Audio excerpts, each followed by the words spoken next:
இது dressing sense இல்லையா இல்லை காமன் சென்ஸ் இல்லையா என்ன ஆஸ்பெக்டில் சொல்கிறேனே தெரியல. இப்போ ரீசெண்டாக மயிலாட் படத்தோட ப்ரமோ போயிட்டுருக்கு, ட்ரெய்லர் ரிலீஸ் ஆகிருக்கு. சசிகுமார் சார் தான் ஹீரோயின் அந்த சைத்ரா. அவங்களோட ட்ரெஸ்ஸிங் சென்ஸ் தான் சொல்கிறேன். அந்த ப்ரொமோஷன் வைரல் ஆகிட்டுருக்கு, ஒரு எல்லோ கலர் ட்ரெஸ்ஸு. நான் இப்போ இந்த வீடியோவில் காமிக்கிறேன் இல்லையா, அந்த ட்ரெஸ் தான் போட்டு வந்திருக்காங்க. ட்ரெஸ் போட்டு சுதந்திரம் எல்லாத்துக்கும் இருக்குது, கிளாமராக போடலாம், ட்ரெடிஷ்னலாகவும் போடலாம். ஆனால் இது என்ன மாதிரி ட்ரெஸ்ஸுன்னு தெரியல. அந்த காலத்தில் குளிக்கிறப்ப அந்த பாவடையை கட்டிட்டு குளிப்பாங்கள்ல, அது மாதிரி தான் இருக்குது. இது என்ன சென்ஸில் அவங்க இதை போட்டு வராங்கன்னு தெரியல. இது கிளாமராக இருக்குது அப்படின்னு சொல்ல வரல, பார்க்க இது எப்படி நல்லா இருக்குன்னு இதை போட்டுட்டு வர்றாங்க.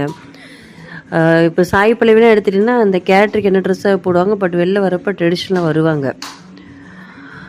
ஆனால் இவங்க இந்த மாதிரி ட்ரெஸ்ஸை ஏதாவது படத்துக்கு சீனுக்கு போட்டால் அது நம்ம ஒன்றும் சொல்ல மாட்டோம். இதை நான் கிளாமர் ஆஸ்பெக்ட்லேயே சொல்ல வரல, பார்க்கவே நல்லா இல்லை. இது எதுக்கு இப்படி போட்டாங்கன்னே தெரில. இது ட்ரெஸ்ஸிங் சென்ஸ் இல்லையா காமன் சென்ஸ் இல்லையான்னு எனக்கு தெரியல. இதை திரும்ப பார்க்க எனக்கு இதை பற்றி கட்டாயம் சொல்லி ஆகணும்னு தோணுச்சு. ஸோ இந்த வீடியோ உங்களுக்கு பிடிச்சிருந்துச்சுன்னா மறக்காமல் சப்ஸ்கிரைப் பண்ணுங்கள், லைக் பண்ணுங்கள், கமெண்ட் பண்ணுங்கள்.